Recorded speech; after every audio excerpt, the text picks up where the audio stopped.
Hi, it's Alaska Granny. It's time to upgrade your food supply. The winter has been certainly challenging for so many of us. Spring is here. It's the perfect opportunity to look over your food supply, think about what did I use up, what do I need to replace, and what do I need to upgrade. We always want to be adding to and improving on our food supply and our prepping supplies so that we are going to have a more comfortable life in the future. If there's anything we saw in the last few years, it's how quickly life can change, how quickly we were unable to get the things we need and go about our business just in our everyday life. Things have changed so much in the last few years. It's hard sometimes to look back and remember how different life was, because as we get going along, we reach a new normalcy bias. This is the new normal, and we think, okay, that's just the way it is. Sometimes we forget that we've had struggles in the past. We don't want to dwell on them, but we want to remember them and learn from them. And one of the things that I want to remember is that I want to always have plenty of the things that I need to keep my life running smoothly. To me, prepping is lifestyle insurance. I'm ensuring that I have the things I need going forward to make my life as smooth as possible, and for those in my family and the friends that I care about as well. Prepping doesn't have to be expensive. You can do a little at a time. So even if money has become far more tight than it ever has before, you can still scrape together a dollar or two and put it together and get the things that you need. Focus on needs and not wants, and that can really help make sure that we have what we need going forward. Maybe you want to look over your food supply and see if you have enough protein. Protein doesn't have to come just from meat. It can come from beans. It comes from nuts, eggs, milk, dairy products, and all kinds of different fish. So look over your food supply. Do you still have a variety of proteins? Are there maybe some unusual ones that you haven't thought of or added before that you'd like to include in your stockpile? Well, it's nice to have nice big cans of chicken, beef, pulled pork, ham. There's all different kinds of big cans of meat that we can have in our prepping stockpile. But if we can't afford those anymore, that doesn't mean we give up. You can try to stock up on some smaller packages of meat and look for different types of meats and proteins that maybe you didn't think about before. Have you ever considered a little jar of sardines? How about a can of oysters or clams? There's different kinds of sardines too. They come in oil, they come in mustard, tomato sauces. There are different ways that you can add a variety of proteins into your stockpile if you just look around in the store. I always figure when I go shopping, it's like a scavenger hunt. I go up and down the aisles and I see what's there. What do I think I need more of? What looks to be a good price? What's something I've never tried before? And if I see something I think I might enjoy, I buy one and take it home and try it. And then if I like it, I go back and get more. There have been some things that we have not enjoyed at all, and I was glad I didn't have extras of them than lurking in my pantry. So also look over your foods. Do you have foods that need to be rotated? This is a great time to make sure that you're doing that. We can't constantly be checking on our food storage, but we need to occasionally put it as part of our routine, that we're making sure we're rotating the cans so that the oldest ones come to the front of the shelf and we use those first. And then you use those, you replace them, and you rotate them, you put them in the back. And sometimes we forget to do that, or we're in a hurry, we come home from the store and we just start shoving all the new food in the front. The stuff in the back gets forgotten and ignored, and that's how we end up having some expired food that maybe isn't going to be as fresh as it should be. That doesn't mean it still isn't good anymore. You can always go ahead and inspect it. If you have a can of food that's expired or out of date, it doesn't necessarily mean that it isn't any good anymore. Look it over. Does everything on the can look okay? Is anything leaking, bulging? Go ahead and open it. If anything spurts, throw it away. Does it look okay? Does it smell okay? If so, go ahead and give it a taste. But if anything looks off, when in doubt, throw it out. Get rid of it. It's not worth getting sick over a few dollars worth of food. But we can avoid having those issues if we try to keep track of our food and that we're rotating it, keeping it organized. It helps our life run more smoothly. We make the most of our food storage dollars, and then it also just is a better life if we don't come to the end of the day and all we have is some old rotten can of food. Nobody wants to experience that, so prevent it by rotating your food properly. We know that fruits and vegetables are essential, and of course we would rather have the freshest fruits and vegetables possible, but that isn't always possible. And so it's important that we have not only the fresh produce that we enjoy, but also you can have some in your freezer. Maybe you want to dehydrate some or can some yourself, or have some that you purchase in cans. So go beyond standard cans of food and think about the longest lasting, where you can buy food that's already prepared to last for many, many years. I've purchased a lot of the Goshen Farms foods. I find them at Walmart. You can also order them on Amazon. And then I also have purchased some from the LDS Church. You buy a 6-pack box of different food. Comes in the number 10 cans, but you get a box of 6. So when you look at the price on the LDS website, realize that it's for 6 cans of food, and so then you'll realize it's not very expensive.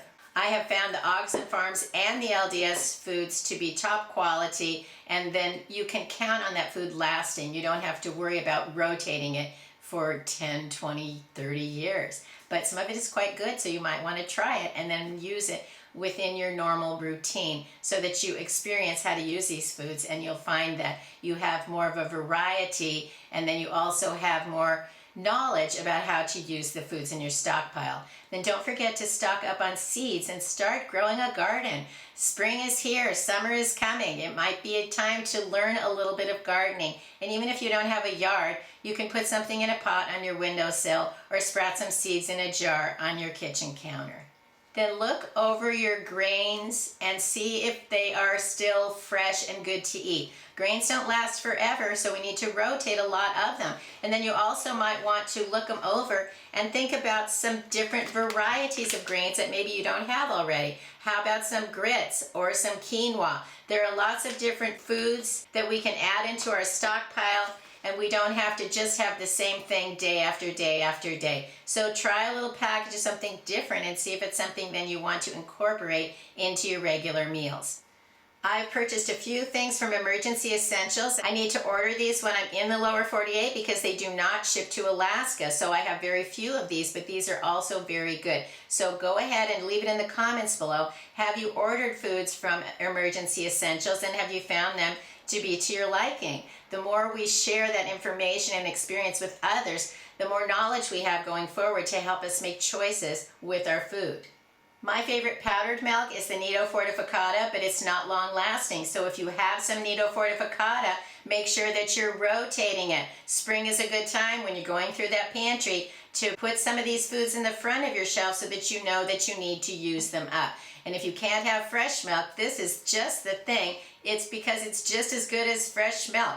I find that I use it in my recipes all the time, and it is a wonderful addition to my pantry because I can continue to use it all the time. If you want to look for the Nido Fortificata and you've not tried it, look on the Hispanic aisle. You can also order it on Amazon or from Walmart, and the price varies, so always be checking back. Don't think that it just is too expensive because the price can vary dramatically, just like with other foods, and so you may find that it's something that you can afford after all.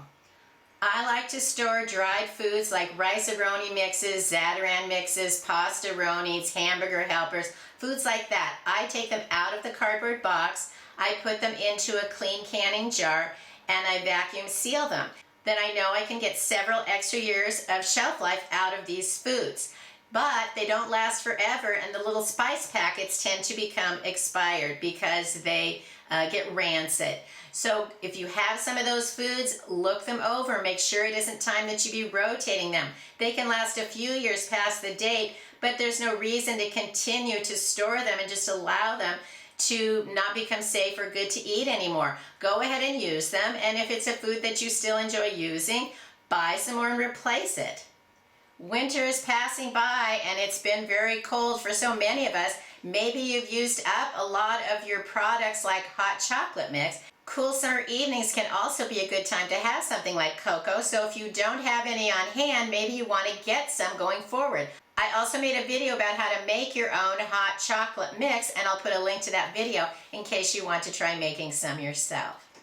Continue to stockpile the most basic foods of all, the rice and beans. You can Pick up one small bag at a time, put it away in an airtight, food-safe container, and you can grow your stockpile a little at a time. Now, this is like a Gatorade bottle. This was some sort of a drink. You can use plastic containers also. I'll put a link to a video on how to choose the plastic containers that you want to use. A lot of them are perfectly fine. If they've held food, they're food safe. You want them to be the longest lasting, sturdy containers. You don't want anything that's very flimsy, and don't ever try to reuse something like a milk carton because you can't get those completely clean. They're not designed to last. They're going to split, and anything you try to store in them is going to get wasted. Then don't forget about water. Look over your amount of water that you have stockpiled and figure out how you can add to it. Maybe you have some containers already in your kitchen cupboard. Why store them empty? Fill them up. Then you have a few more gallons or containers of water that you have for your stockpile. A lot of the foods we need are dry. They're going to need water for cooking. We also need water for drinking. We need water for washing, bathing, flushing the toilets, and giving the dog something to drink. So don't underestimate the amount of water that you have, and try to figure out ways that you can have more. So these are my suggestions on how you can upgrade your food storage so that you'll have enough going forward. You'll have the freshest food that you can, and then you'll also have food that you enjoy eating with a variety. Leave it in the comments below. What challenges are you facing? How are you upgrading your food storage stockpile? And are you having problems with your budget trying to keep up with the foods that you use? It's a real struggle for so many families these days, but we can do it a little at a time. We need to give ourselves encouragement and encourage others as well. We can do it. I hope you'll like my video, share my video with someone else you think might enjoy it. Please subscribe to the Alaska Granny channel.